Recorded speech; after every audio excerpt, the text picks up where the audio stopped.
அண்ணனோட பேச்சை கேட்டு வியந்து தான் தமிழர்கள் நம்ம விழித்ததுக்கு காரணமே சீமானன் தான். நானும் என்னுடைய கருத்துக்களை முன்வைக்கணும், என்னுடைய கேள்விக்கு விடை தெரியும் அப்படிங்கிறதுக்காக எனக்கு ஒரு தைரியமா ஒரு ஆயுதமா நாம் தமிழ் கட்சின்னு உங்களுடைய உரிமைகளை முழங்குவதற்கான ஒரு ஆயுதமாக நாம் ஆமா கட்சி சார்ந்த வழக்கறிஞர் அவ்வளவா இல்லை. சரி, நம்ம கட்சி சார்ந்த ஒரு வழக்கறிஞர் ஆகும். அதுக்கப்புறம் அண்ணன் கட்சிக்கு ஈர்க்கப்பட்டு கட்சியில் இருந்து அதுக்கப்புறம் வழக்கறிஞர் படிக்க ஆரம்பிச்சோம். அவன் நம்ம முன்னோர்கள் என்ன பண்ணிருக்கணும், திரையிட்டு வந்தவங்க புறக்கணிச்சிருந்தா இவ்வளவு தூரம் நம்ம நிக்க வேலை இல்லை. விஜய்ங்கிற ஒரு அரசியல் கட்சி தொடரணும்னு ஒரு எண்ணமே வந்திருக்காது.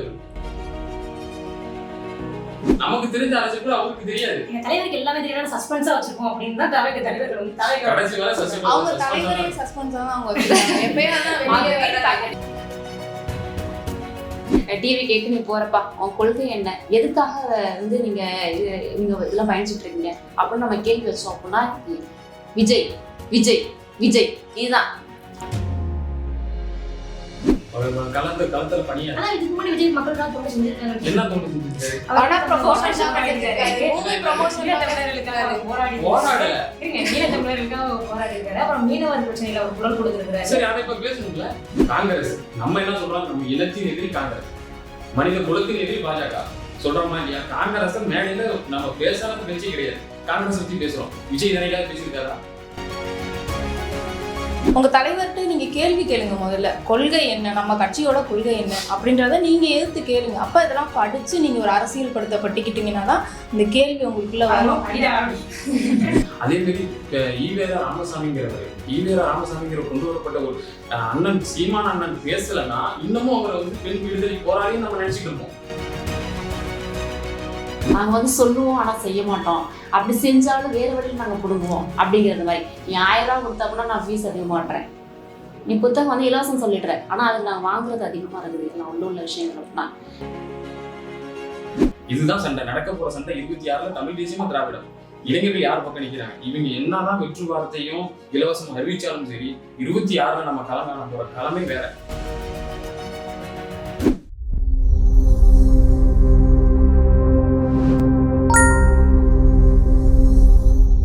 அருந்தமிழ் நேயர்களுக்கு வணக்கம்.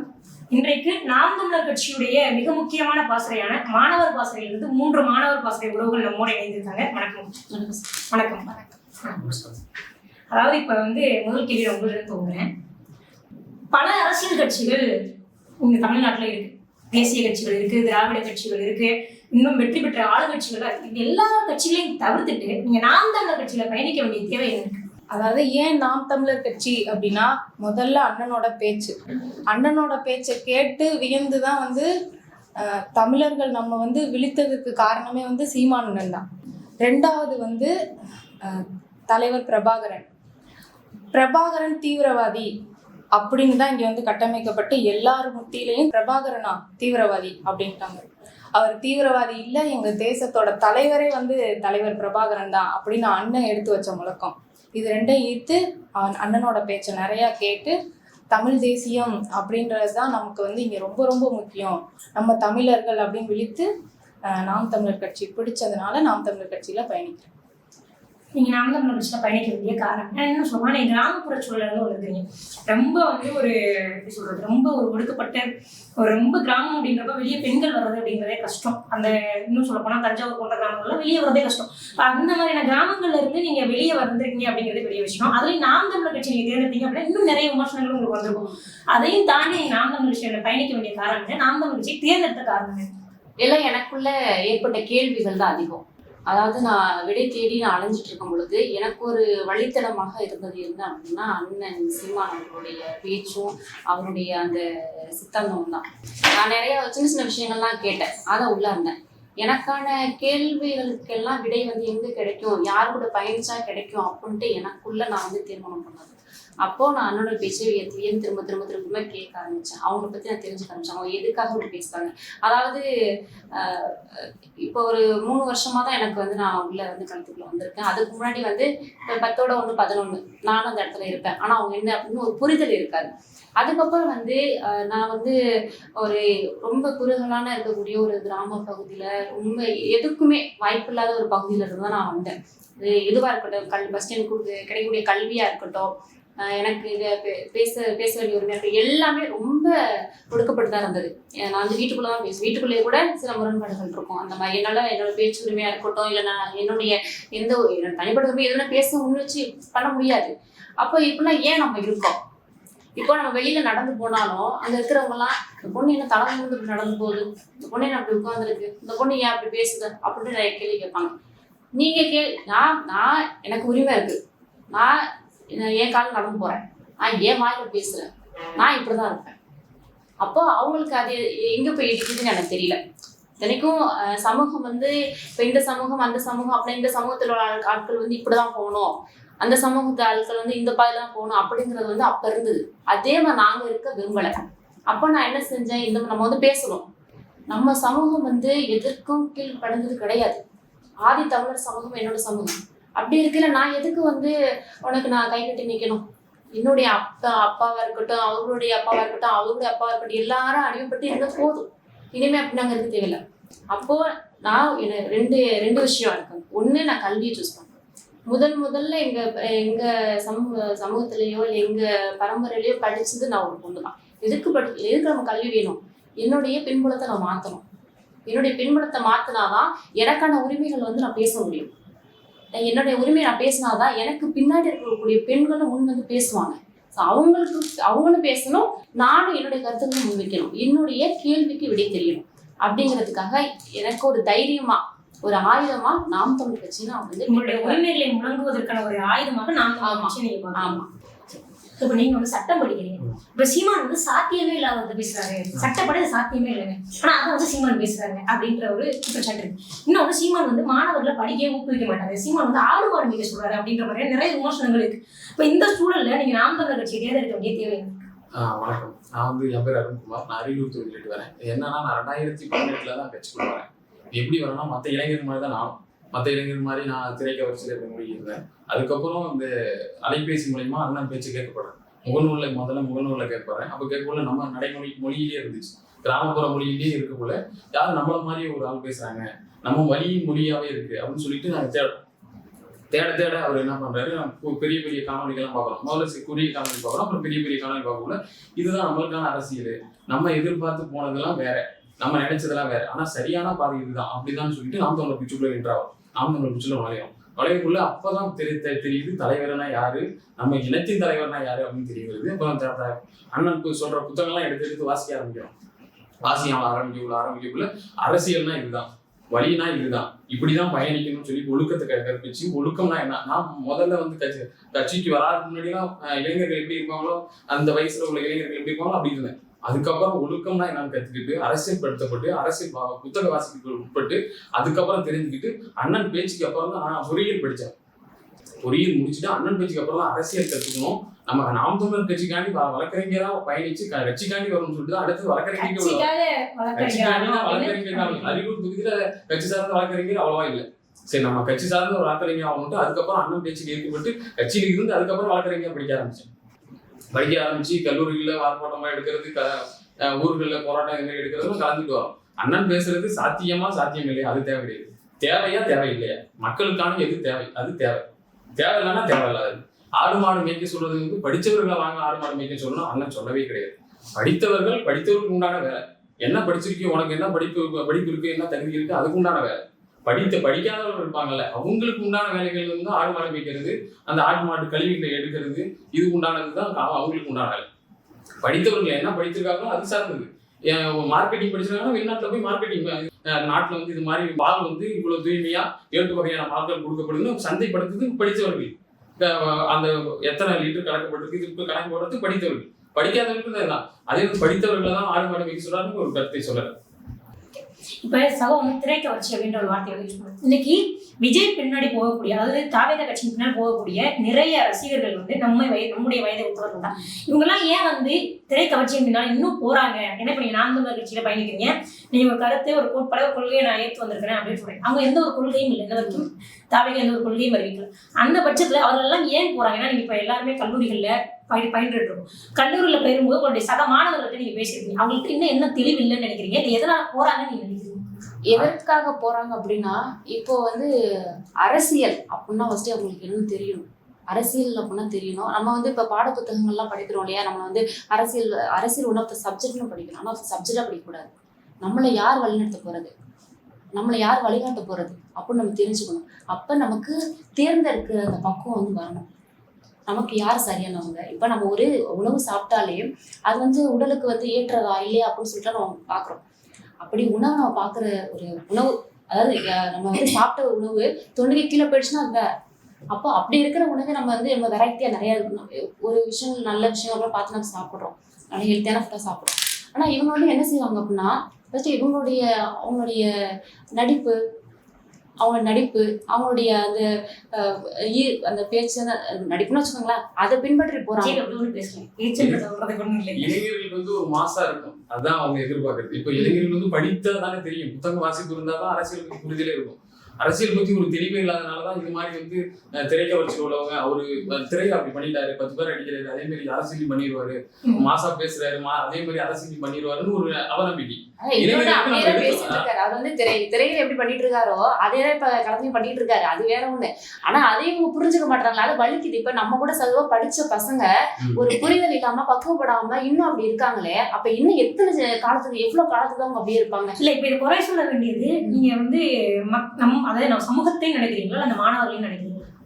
சமூகத்தை தான் கண்டிப்பா நம்ம குறை சொல்லணும். ஏன்னா அரசியல் அப்படின்றது படிக்கிறவங்க அரசியலே பேசக்கூடாது அப்படின்ற மாதிரி இங்க வச்சுட்டாங்க.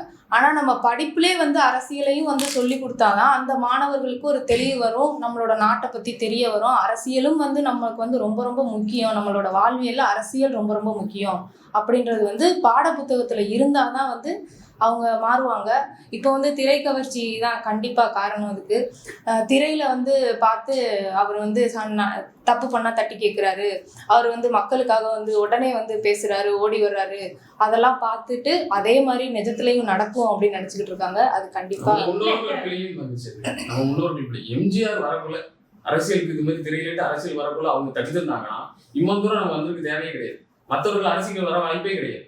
எம்ஜிஆர் விட்டவரால அடுத்தது திரையிலேட்டு வரவங்க சொல்ல முடியாது. எம்ஜிஆர் வந்து 20 ஆண்டுகள் அரசியல் பண்ணுங்க. அதே மாதிரி புரிதல் இல்லை. இப்போ என்னன்னா விஜய்க்கு வந்து டேரக்டா, அதாவது நேரடியா திரையிலேட்டு அடுத்தது வந்து அரசியல் கடந்து வர எம்ஜிஆர் பயணிச்சார், காங்கிரஸ் பயணிச்சு அரசியல் புரிதலோடு இருந்து கட்சிக்காண்டி பயணிச்சு மக்கள் தொடக்கம் இது எங்க திரையிலேட்டு எங்க அரசியல் தொடங்கப்படுதுன்னா எம்ஜிஆர் தான். எம்ஜிஆர் தான் முதல்ல வந்து திரையிலேட்டு வராங்க. அதுலேட்டு வந்தவர்களாலதான் முன்னோர்கள் நம்ம செய்த பிழை. முதல்ல வந்து திரையிலேட்டு, அதாவது கேரளா மக்களுக்கு ஒரு புரிதல் இருக்கு, நீ நடிக்கிறியா, உன்னை பாக்குறோமா, கை தட்டுறோமா, காசு கொடுக்குறோமா, போயிரு. அதே மாதிரி நீ வந்து இங்க வந்து அரசியல் படுத்துறது, எங்களுக்கு அரசியல் புரிதல் இருக்கு, எங்களுக்கு உண்டான தலைவர் தேர்ந்தெடுக்க எங்களுக்கு தகுதி தெரியும், நீ வந்து எங்களுக்கு சொல்லி தரணும்னு சொல்லிடுறான் அவன். ஆனா நம்ம மக்கள் என்ன பண்றாங்க, அப்படிலாம் கிடையாது, நீ திரையிலேட்டு தான் வரணும்னு எதிர்பார்க்கறதால நம்ம முன்னோர்கள் செய்த பிழையினால இப்ப வந்தது. நம்ம முன்னோர்கள் என்ன பண்ணிருக்கணும், திரையிலேட்டு வந்தவங்க புறக்கணிச்சிருந்தா இவ்வளவு தூரம் நம்ம வந்து நிக்க வேலை இல்லை. விஜய்ங்கிற ஒரு அரசியல் கட்சி தொடரணும்னு ஒரு எண்ணமே வந்திருக்காது அவரு. அப்படி விட்டதுனாலதான் இவ்வளவு தூரம் வந்து நிக்கிறோம். இது ஒன்றும் பெரிய விஷயம் தான். 26 அப்புறம் அவர் இருக்க மாட்டாரு. 26 நம்ம அடிக்கிற 2026 அது சும்மா அவங்க மன ஆறுதலுக்கு சொல்லிக்கலாம். கனவு அவங்க தலைவர் கண்டுகிட்டு இருக்க கனவு இல்ல, மன ஆறுதலுக்கு சொல்லிக்கலாம். அவங்க மன ஆறுதல் கூட்டம் சும்மா கூடுறது தங்கச்சி. கூட்டத்திலேயே இப்ப எனக்கு உண்டான என் ஊர்ல இப்ப நான் தனியா நிக்கிறேன், என் ஊர்ல நான் போனா 100 பேர் கூடுவான். ஏன்னா பாக்குறதுக்கு பேசுறதுக்கு நகைச்சுவையா பேசுவாரு அப்படின்னு சொல்லிட்டு 100 பேர் கூடுவான். அது பாக்குறதுக்கு. ஆனா கடைசி வரை உறுதியா நிக்கிறது என் நண்பன், உயிர் நண்பன் 5 பேர் தான் நிற்பான். அதே மாதிரி எத்தனை பேர் வேணா கூடலாம். அங்க வாக்கா மாறுறது 1% இல்லைன்னா 2%, அவ்வளவுதான். அது வாக்கா கன்வெர்ட் ஆகாது தங்கச்சி. பக்கா மாஸ் லீடர் அப்படின்னு சொல்றாங்க. நீங்க என்னன்னா வந்து 2% வாக்கு அவ்வளவுதான் தங்கச்சி வரும். கொள்கை இல்ல, கோட்பாடு இல்ல, ஒரு தெளிவு கிடையாது, அரசியல் புரிதல் கிடையாது. எனக்கு தெரிஞ்ச அளவு கூட விஜய்க்கு அரசியல் தெரியாது தங்கச்சி. அவ்வளவுதான் நான் சொல்ல வருது. எனக்கு தெரிஞ்ச அரசியல் கூட சென்னை 800 தூத்துக்குடி என்ன நடக்கிற பிரச்சனை வந்து நம்மளுக்கு தெரியும். நமக்கு தெரிஞ்ச அரசியல் கூட அவருக்கு தெரியாது. தலைவருக்கு எல்லாமே தெரியும், சஸ்பென்ஸா வச்சிருக்கோம் அப்படின்னு தான் தலைவர் வந்து கடைசி வரை அவங்க தலைவரே சஸ்பென்ஸா தான் அவங்க வச்சிருக்காங்க. பிரச்சனை கூட விஜய் அவர்களுக்கு தெரியாது. இதுல வேற அவங்க இந்த அரசியெல்லாம் பேசி அதெல்லாம் வராது. 2026 கண்டிப்பா அவங்களால பண்ண முடியாது. மக்கள் பிரச்சனை பேசுறதே இல்ல. அவங்க யாரோ ஒருத்தவங்க மூளையா இருந்து செயல்படுறாங்க, எடுத்து கொடுக்குறாங்க, படிக்கிறாங்க, வாசிக்கிறாங்க. அது அரசியலே கிடையாது. மக்கள் வழி தெரிஞ்சு அந்த மொழியில பேசணும். அவதான் யாரோ ஒருத்தங்க எழுதி கொடுக்குறாங்கன்னா அப்ப நீங்க விஜய் ஸ்கிரிப்டட் வச்சு ஆமா, ஆமா, ஆமா. அப்படிங்கிறீங்க. அது மாற்றே இல்லையே. அவர் பேசுறத பார்த்தாலே தெரியுது, கீழே தான் குனிஞ்சிருக்காரு, நிமிரவே மாட்டேங்கிறாரு. அப்ப யாரோ எழுதி கொடுத்துதான் அவர் பேசுறாரு. மக்களோட பிரச்சனை வந்து மனதளவுல அவர் எழுதி கொடுத்ததே சரி இப்ப இருக்கே அதுல நம்ம கொஞ்சம் வாலிடேஷன் பண்ணியா சொல்லுவோம். அப்படி கூட கிடையாது. என்ன எழுதி கொடுக்குறாங்களோ அதை அப்படியே வாசிக்கிறாங்க, அப்படியே சரியா பண்ணுவாங்க. இயக்குனர் சொல்லி கொடுத்து ஆக்ஷன் அப்படின்னு சொல்லணும் நடிச்சு பழகுறோம். எடுத்த உடனே நீங்க சொல்ற மாதிரி மாடுலேஷன் தான் வராது. அப்ப அவங்க வந்து என்ன பண்ணா, எடுத்த உடனே நாங்க ஆட்சியை பிடிப்போம்னு சொல்லக்கூடாது. எங்களுக்கான காலம் இருக்கு. நாங்க இப்பதான் ஆரம்பிச்சிருக்கோம், வர்றோம், நாங்க களத்துல நிக்கிறோம், மக்களோட எடுத்த நிக்கிறோம். உடனே நாங்க வந்து நிக்கிறோம், களத்துல நிக்கிறோம் அப்படி சொல்ல முடியாது. இப்ப நான் எடுத்த உடனே நான் முதலமைச்சர் ஆவேன் அப்படின்னு சொன்னா அவங்க தொண்டருக்கு ஒரு உத்வேகம் இருக்கும். எடுத்த உடனே நான் வந்து முதலமைச்சர் ஆக மாட்டேன், களப்பணி செய்வோம் அப்படின்னு அப்ப தலைமை பண்பு வந்து விஜய்க்கு தெளிவா இருந்து அவரோட கொள்கை கோட்பாட அவங்களோட ரசிகர்கள் வந்து தொண்டர்களா ஆக்கி அந்த கொள்கை கோட்பாட அவங்க கிட்ட கொண்டு போய் சேர்த்து ஒரு தலைவரா அவர் வந்து இருந்தா சொன்னாங்க அப்படின்னா அதை நம்ம ஏத்துக்கலாம். ஆனா அவங்கதான் அப்படி இல்லவே இல்லையே. அப்புறம் எப்படி நம்ம ஏத்துக்க முடியும்? கொள்கைனா என்னன்னு கேட்டா தெரியவே இல்லை. இப்போ வந்து நீங்க கல்லூரியில படிச்சிருக்கோம், உங்க நண்பர்கள்லாம் நாங்க டிவி கேல இருக்கோம், நாங்க வந்து விஜய் வாட்ச் அப்புறம் சொல்லுவோம். யாராவது இது வரைக்கும் உங்கள்ட்ட தாவேக்காவுடைய கொள்கை என்ன அப்படின்னு உங்களுக்கு இல்லை? எனக்கு தெரிஞ்ச என்கிட்ட யாரும் சொன்னதில்லை. உங்ககிட்ட யாராச்சும் இல்ல, இல்ல. நாங்க தான் கேட்டிருக்கோம். வாட்டடா உங்களோட கொள்கை என்ன அதை சொல்லுங்க. சரி நீங்க வந்து டிவி கேட்க நீ போறப்பா உங்க கொள்கை என்ன, எதுக்காக வந்து நீங்க இதெல்லாம் பயணிச்சுட்டு இருக்கீங்க அப்படின்னு நம்ம கேள்வி வச்சோம் அப்படின்னா விஜய் விஜய் விஜய் இதுதான். சரி உங்களுடைய இது சித்தாந்தம் என்ன? விஜய் திரும்பவும் அதே. அப்ப அவங்கள்ட்ட என்ன செய்யணும், நம்ம புரிதல் வைக்க முடியல. ஏன் அப்படின்னா அந்த அளவுக்கு அவங்க வந்து என்ன இருக்காங்க, திரைக்க வச்சுல இருக்காங்க, ஒரு புரிதல் இல்லை. இது வந்து விஜய் அவர்கள் என்ன செய்யணும், இப்ப அரசியல் படுத்தப்படணும் எல்லாரும். அவங்க அப்படி விஜய் ஆமா அது சரிதான். இருந்தாலும் அவங்க கூட அந்த அவங்க பின்புலத்துல இருக்கிறவங்க அவங்க என்ன செய்யணும்னா ஃபர்ஸ்ட் அரசியலை இன்னும் அவங்களும் சொல்லி தெரிஞ்சுக்கணும், அதுக்கப்புறம் தான் வரணும். அப்பதான் அவங்க பயணிக்க முடியும். அது இல்லாம சும்மா நாங்க ஏணி வச்சா உச்சத்துல இருப்போம் அப்பெல்லாம் அவங்க சொல்லக்கூடாது. தங்கச்சி இப்ப திரையிலேட்டு வர்றது வேணாம்னு சொல்லு. திரையிலேட்டு வா, மக்களுக்கு தொண்டு செய், களத்துல பணியா. இதுக்கு முன்னாடி விஜய் மக்களுக்காக தொண்டு செஞ்சிருக்காங்க. என்ன தொண்டு செஞ்சிருக்காரு? பட ப்ரமோஷன் பண்ணிருக்காரு, மூவி ப்ரமோஷன் போராடல. போராடி இருக்காரு. அப்புறம் மீனவர் பிரச்சனையில ஒரு குரல் கொடுத்திருக்காரு. சரி அதை இப்ப பேசணும்ல. இப்ப அப்போ பண்ணிருக்காரு. கச்சத்தீவை மீட் பண்ணி பேசிருக்காரு. கச்சத்தீவை மீட் பண்ணி எப்படி மீட்? சரி இப்போ ஒரு கேள்வி இருக்கு. ஈழத்தமிழருக்காக போராடினவர் காங்கிரஸ்ல ராகுல் காந்திட்ட போய் எதுக்கு வந்து மந்திரி பதவி கேட்டாரு? ஈழ பிரச்சனைக்கு யார் தங்கச்சி முதன்மையான காரணம்? அவங்களை பத்தி பேசியிருக்காரா? இப்ப ஏதாவது ஒரு கட்சி கொடுத்து ஏதாவது பத்தி பேசியிருக்காரா? காங்கிரஸ் நம்ம என்ன சொல்றோம், நம்ம இனத்தின் எதிரி காங்கிரஸ், மனித குலத்தின் எதிரி பாஜக சொல்றோமா இல்லையா? காங்கிரஸ் மேடையில நம்ம பேசாத பேச்சே கிடையாது. காங்கிரஸ் பத்தி பேசுறோம். விஜய் என்னைக்காவது பேசியிருக்காரா? பேசுனது இல்லை. அப்ப என்ன அஜெண்டா அது? அது நம்ம இனத்தின் எதிரி. அவனை சுமந்து வரக்கூட இப்படியும் சேர்த்து வீழ்த்தணுமா வீழ்த்தக்கூடாதா? களத்துல வீழ்த்தணுமா வீழ்த்தக்கூடாதா? இவங்க வந்து காங்கிரஸ் முழுமையா இங்க வேறுபரப்புறதுக்கு காங்கிரஸ் இந்த அற்று போச்சு. மறுபடியும் காங்கிரஸ் வேறுபரப்புறதுக்கு கொண்டு வரப்பட்ட ஒரு ஆள் தான் விஜய். இல்ல இப்ப மறுபடியும் காங்கிரஸோட வந்து விஜய் கூட நீ போவாருன்னு வாய்ப்பு நிறைய இருக்கு விஜய். காங்கிரஸ் விமர்சிக்கவே இல்லையா? இல்ல காங்கிரஸ் ஒரு மண்புதிரை, அதை நம்பி எப்படி விஜய் கூட நீ போவாரு? காங்கிரஸ் ஒரு மண்புதிரை, இந்தியா முழுக்க தோத்து போன ஒரு மண்புதிரை. அந்த காங்கிரஸ் என்ன விஜய் நம்புவாருன்னு நம்புவாங்க. விஜய் வந்து மிகப்பெரிய ஸ்ட்ராட்டஜிஸ்ட கையில வச்சிருக்காரு. ஸ்ட்ராட்டஜிஸ்டா இல்ல தங்கச்சி, அவங்க சும்மா கதை சங்கச்சி. இப்ப அவங்க நம்பிதான் காங்கிரஸால கை அவிழ்த்து விடப்பட்டதுதான் விஜய். காங்கிரஸ் இது வரைக்கும் எந்த மேடையிலும் அவர் பேசவே இல்லையே. நம்ம சொல்றோம் இனத்தின் எதிரின்னு. அவன் இனத்தின் எதிரி. அவன் இன்னைக்கு இல்லை, என்னைக்கு வந்தாலும் இனத்தின் எதிரி. அவனை நம்ம ஒரு நாளும் மன்னிச்சு ஏற்று போறதே கிடையாது. அவங்கள தூக்கிட்டு வராங்கன்னா நமக்கு எவ்வளவு கோபமும் வன்மமும் இருக்கணும். அப்ப இவரையும் சேர்த்து வீழ்த்தணுமா வீழ்த்தக்கூடாதா? இப்ப இந்த ஜென்சி கிட்ஸ் இருக்காங்க இல்லையா, டிவிக்கு இந்த மாதிரி பல கட்சிகள் இருக்காங்க. அந்த இளைஞர்களுக்கெல்லாம் நீங்க வந்து சொல்லக்கூடிய ஒரு ஆலோசனை, இல்ல வந்து இன்னும் அரசியல் படிங்க அப்படின்னா உங்ககிட்ட ஒரு கருத்து இருக்கும் இல்லையா, அந்த கருத்துனா என்ன கருத்து சொல்லுங்க? இன்னொன்னு, நான் எப்படி அரசியல் படுத்தப்பட்டேன் அப்படின்னா, நான் தேர்ந்தெடுத்த தலைவர், நான் தேர்ந்தெடுத்த வழி, எனக்கு நான் வந்து சீமானன் சொல்றேன். அவங்க வந்து ஃபர்ஸ்ட் என்ன பண்ணாங்க அப்படின்னா, இப்படிதான் நம்ம இருக்கணும், அது என்ன செய்யணும், நம்ம படிக்கணும். இதுவும் அந்த நீ வந்து படி படி படி படி அதையும் ஒன்று வச்சுட்டு கொண்டு போவோம். அதுதான் படிக்கணும், நிறையா தெரிஞ்சுக்கணும் விஷயங்கள். ஃபர்ஸ்ட் நமக்கு என்ன தேவைன்னு அவங்க தெரிஞ்சுக்கணும். தேவையை தாண்டி நமக்கு தேவைங்கிறதுனால நம்ம இறங்கி போராட எல்லா விஷயத்துக்குமே. அப்போ நம்ம தேவைகளை வந்து நம்ம வந்து ஃபர்ஸ்ட் தெரிஞ்சுக்கணும். நீ சாக்கடையிலேருந்து சாப்பிட்டுட்டு இருக்க, உனக்கு அங்கே போயிட்டு உனக்கு என்ன இது போய் போராடுற, சும்மா வந்து ஏதாவது நம்ம கருத்து ஏதாவது கேள்வி வைக்கணும். நம்ம வந்து நாங்கள் இப்படி இருக்கோம், நீங்கள் வந்து இப்படி பேசுறீங்களே, எங்களுக்கு என்ன செய்வீங்க? இவ்வளோ தூரம் பேசுறீங்கல்ல, நாங்கள் இப்படி இருக்கோம், என்ன செய்வீங்க? நீங்கள் வந்து இப்போ சாப்பாட்டுக்கே வழி இல்லாத பொழுது கார்ல போறியா பைக்ல போறியா உனக்கு அது அதை மாதிரி கேட்கக்கூடாது. இன்னொன்னு இலவசம். இல்ல நான் கேட்கறது வந்து விஜய்க்கு என்ன அறிவு சொல்லுங்க கேட்கலாம். விஜய்க்கு யார் அறிவு சொன்னாலும் விஜய் எடுத்து போடலாம், அது கேட்கல. நான் இப்போ எனக்கு வந்து இந்த ஜென்சி கிட்ஸ் இருக்காங்க இல்லையா, நம்ம விஜய்க்கு வந்து என்ன அட்வைஸ் கேட்கல. ஜென்சி கிட்ஸ் இருக்காங்க விஜய் பின்னாடி, அதாவது இந்த ஒரு அரசியல் புரிதல் இல்லாமல் உண்மையை சொன்னோம் அப்படின்னா சமூகம் தான் காரணம் அவங்க இப்படி மாறி போனதுக்கு. ஏன்னா இந்த சமூகம் வந்து அரசியலை வந்து மாணவர்களிடத்துல இருந்து இளைஞர்கள் இருந்து ரொம்ப தூரம் பிரிச்சு கொண்டு போயிடுச்சு. அதுதான் மிக முக்கியமான காரணம். அவங்க திரைக்கவர்ச்சியில மூழ்கினதுக்கு காரணமும் இந்த சமூகம் தான். அப்ப இந்த இளைஞர்களுக்கு நீங்க வந்து இப்போ ஒரு நம்மளும் ஜென்சிக்கு தான் சேம் அதே 2000, 2002, 2003 பிறந்தவங்க தான். அப்படிங்கிறப்ப நீங்க வந்து ஒரு அட்வைஸ் ஒன்று இருப்பீங்களே, இப்படி இருக்காதீங்க அப்படின்னு நீங்க சொன்ன நினைப்பீங்களா? அப்படி நீங்க என்ன சொல்ல நினைக்கிறீங்க? அதாவது வந்து படிங்க, அவ்வளோதான். நீங்கள் வந்து திராவிடத்தை பற்றியும் படிங்க, அவங்களோட வரலாறையும் தெரிஞ்சுக்குங்க, தமிழ் தேசியத்தை பற்றியும் படிங்க, தமிழ் தேசியத்தோட வரலாறையும் தெரிஞ்சுக்குங்க. அப்போ தான் நீங்கள் வந்து உங்கள் தலைவரே எடுத்து கேள்வி கேட்க முடியும். உங்கள் தலைவர்கிட்ட நீங்கள் கேள்வி கேளுங்க. முதல்ல கொள்கை என்ன, நம்ம கட்சியோட கொள்கை என்ன அப்படின்றத நீங்கள் எடுத்து கேளுங்க. அப்போ இதெல்லாம் படித்து நீங்கள் ஒரு அரசியல் படுத்திக்கிட்டீங்கன்னா தான் இந்த கேள்வி உங்களுக்குள்ள வரும். படிடா படிங்க. மொழி பற்று மொழினா என்ன, இனம்னா என்ன, முதல்ல அதை தெரிஞ்சுக்கணும். இளைஞர்கள் முதல்ல அதை தெரிஞ்சுக்கணும். எதையுமே தெரிஞ்சுக்காம நம்ம பாட்டு குருடா மக்களை பயணிக்கூடாது. நம்ம மொழி இனம் வெறி கொள்ளணும். பொதுவாக சொல்ல போனால் இனம் வெறி கொள்ளணும். மற்ற மாநிலங்களை விட நம்ம இளைஞர்களுக்கு உள்ள மொழி பற்றி எந்த இளைஞர்களுக்கும் கிடையாது. மற்ற மாநிலங்களுக்கும் மொழி பற்று இருக்கு, நம்ம இளைஞர்களுக்கும் மொழி பற்றே கிடையாது. அப்படி மொழி பற்று இருந்திருந்தா நம்ம 2016 முதல்ல நிகழ்வுலேயே வென்றிருக்கலாம். 2016 இருக்கலாம். மொழி பற்று கிடையாது. முதல்ல இளைஞர்களுக்கு தேவை மொழி பற்று. நம்ம இனம்னா யாரு, நம்ம வரலாறுனா என்ன, நம்ம எங்க வீழ்ந்தோம் எங்க எழுந்தோம், நம்ம என்ன இழவே இல்லை. எழுறதுக்கு உண்டான போராட்டம் தான் செஞ்சுக்கிட்டு இருக்கோம். வீழ்ந்தோம் இன்னும் இழவே இல்லை. 2009 வீழ்ந்தோம், இன்னும் இழவே இல்லை. எழுணும்.